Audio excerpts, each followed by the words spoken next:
Hello दोस्तों, एक बार फिर से आपके अपने यूट्यूब चैनल डीएलएड नॉलेज में स्वागत है। हम इस वीडियो में डीएलएड तृतीय सेमेस्टर के शैक्षिक मूल्यांकन से 50 इंपॉर्टेंट क्वेश्चन लेकर आए हुए हैं जो परीक्षा के दृष्टिकोण से बहुत ही आवश्यक है। चलिए चलते हैं पहले क्वेश्चन की तरफ। हमारा पहला क्वेश्चन है कि न्याय दर्श का संबंध है क्या है। इसका जो सही जवाब हो जाएगा ऑप्शन नंबर अ हो जाएगा, क्रियात्मक शोध से इसका संबंध है। आगे बढ़ते हैं कि न्यायदर्श का शाब्दिक अर्थ क्या होता है। इसका शाब्दिक अर्थ बताना है तो इसका जो सही जवाब हो जाएगा कोई नहीं, इसमें जो कोई अर्थ नहीं होता है इसका। आगे बढ़ते हैं, संज्ञानात्मक पक्ष में आता है क्या आता है, तो ज्ञान, बोध, व्यवहारिकता, मूल्यांकन ये सभी आता है, इसलिए ऑप्शन नंबर 2 सही जवाब हो जाएगा इसका।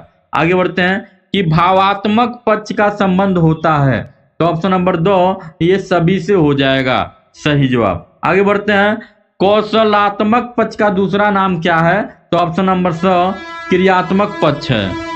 आगे बढ़ते हैं, क्रियात्मक पक्ष के कितने स्तर हैं, तो ऑप्शन नंबर 100 6 स्तर हैं। ठीक है, आगे बढ़ते हैं कि जिस उद्देश्य की पूर्ति के लिए परीक्षण का निर्माण हुआ है वह उस उद्देश्य की पूर्ति करें कहलाता है, तो ऑप्शन नंबर अ वैधता कहलाता है, वैधता। आगे बढ़ते हैं, किसने मौखिक परीक्षा को महत्वपूर्ण स्थान दिया है, तो ऑप्शन नंबर 2 सुकरात ने।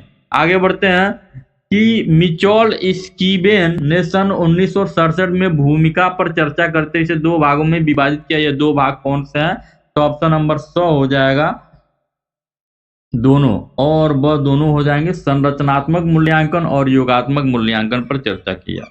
आगे बढ़ते हैं कि मापक मूल रूप से एक भाग के रूप में उस प्रक्रिया में संबंधित है जिसके द्वारा शिक्षक एक छात्र की किसी विशेषता को एक कम या अन्य असंख्यात्मक मूल्य प्रदान करता है, ये कथन है, तो ऑप्शन नंबर ब मैरिसन का।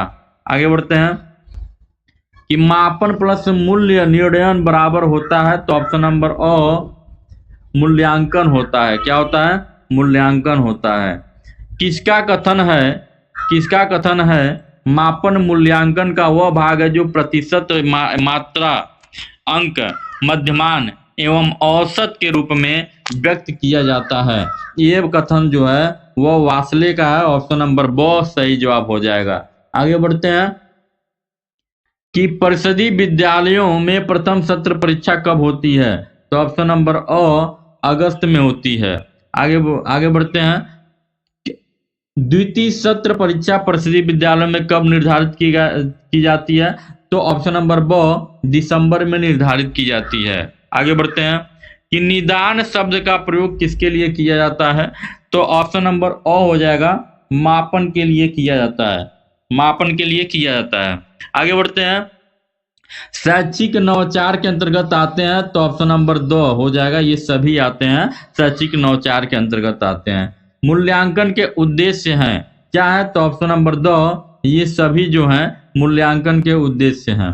मूल्यांकन की विशेषताएं हैं क्या है, तो ऑप्शन नंबर 2 ये सभी हो जाएंगे। आगे बढ़ते हैं कि बच्चों के सर्वांगीण विकास को शिक्षाविदों ने 3H संकेत दिया, इसमें H का मतलब क्या होता है, तो ऑप्शन नंबर ओ हो जाएगा, हेड, हार्ट, हैंड हो जाएगा, याद रखिएगा।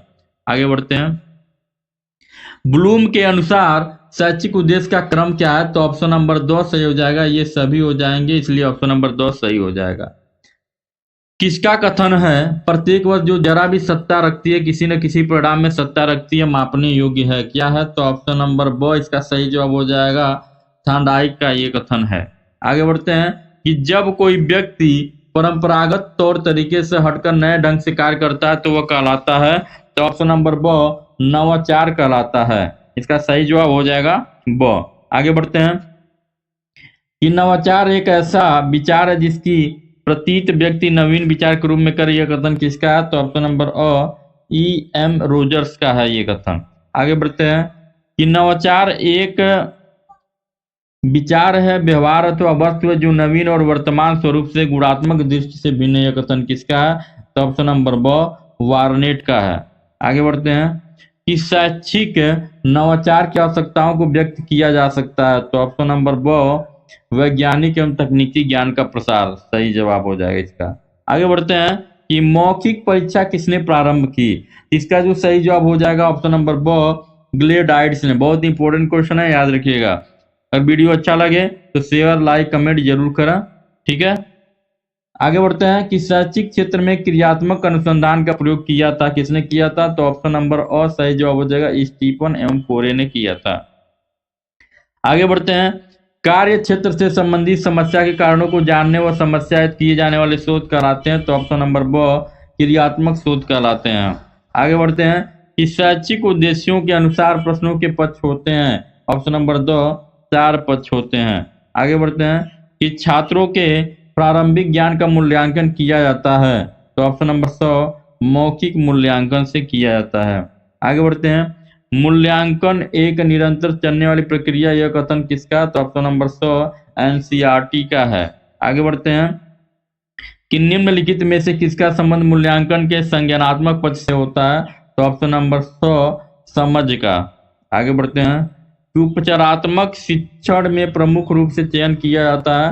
तो ऑप्शन नंबर हो जाएगा, शिक्षण नीतियों एवं युक्तियों का चयन किया जाता है। आगे बढ़ते हैं कि प्रार्थना स्थल की गतिविधियों में मुख्य नवाचार है। तो ऑप्शन नंबर 100 हो जाएगा ड्रम। आगे बढ़ते हैं कि रेड क्रॉस सोसाइटी का उद्देश्य नहीं है। कौन सा उद्देश्य नहीं है? तो ऑप्शन नंबर 2 परीक्षाओं को तैयार कराना। आगे बढ़ते हैं कि मापन का सामान्य सिद्धांत संबंधित है। तो ऑप्शन नंबर अ गणित। अगला क्वेश्चन है कि ब्लूम टेक्सोनोमी विकसित हुई, कब विकसित हुई? जिसका जो सही जवाब हो जाएगा ऑप्शन नंबर 100 1956 में विकसित हुई, सही जवाब हो जाएगा। आगे बढ़ते हैं कि मूल्यांकन होता है, मूल्यांकन कब होता है, क्या किसके लिए होता है? तो ऑप्शन नंबर 100 मात्रात्मक में गुणात्मक दोनों के लिए होता है। ये मूल्यांकन प्रक्रिया के सोपान है, कौन सोपान है? तो ऑप्शन नंबर 2 हो जाएगा, ये सभी मूल्यांकन प्रक्रिया के ही सोपान है।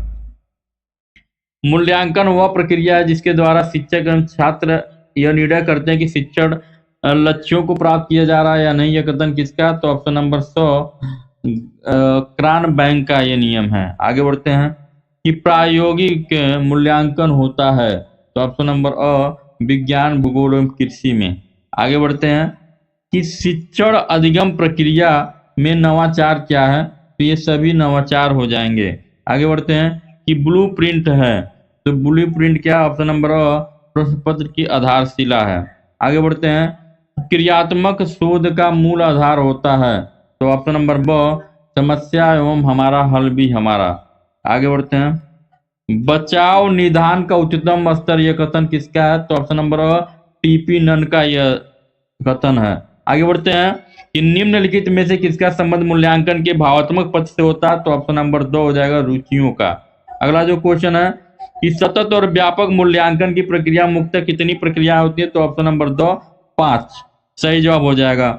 आगे बढ़ते हैं, यह कथन किसका? क्रियात्मक शोध का तात्पर्य उस प्रक्रिया से है जिसके द्वारा अभ्यासकर्ता अपने निर्णय एवं क्रियाओं को मार्गदर्शन संशोधन तथा मूल्यांकन करने के लिए अपनी समस्याओं का वैज्ञानिक ढंग से अध्ययन करता है। इसका जो सही जवाब हो जाएगा ऑप्शन नंबर 2 कोरे का यह कथन है। अगला जो क्वेश्चन है मापन होता है, तो मापन गुणात्मक मात्रात्मक तुलनात्मक सभी होता है, इसलिए ऑप्शन नंबर 2 सही जवाब हो जाएगा। आगे बढ़ते हैं कि व्यक्तित्व के सभी पक्षों का मूल्यांकन किया जाता है। तो ऑप्शन नंबर 2 हो जाएगा व्यापक मूल्यांकन द्वारा। आज का वीडियो यहीं पे समाप्त होता है, मिलते हैं अगले वीडियो में, तब तक के लिए नमस्कार, जय हिंद।